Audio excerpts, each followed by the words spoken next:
Atas nama Batikara, Kapten Bastian Siregar dan seluruh awak pesawat yang bertugas, mengucapkan selamat berpisah dan kami harap dapat bertemu kembali dalam penerbangan Batik Air yang akan datang. Terima kasih. Ladies and gentlemen, welcome to Sultan Iskandar Muda International Airport of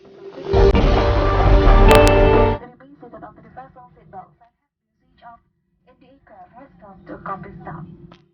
For your own safety, please be careful when opening the luggage bins. Before leaving the aircraft, please ensure that you have on behalf of Batik Air Captain Bas, we would like to thank you for flying. We look forward to seeing you again on Batik Air.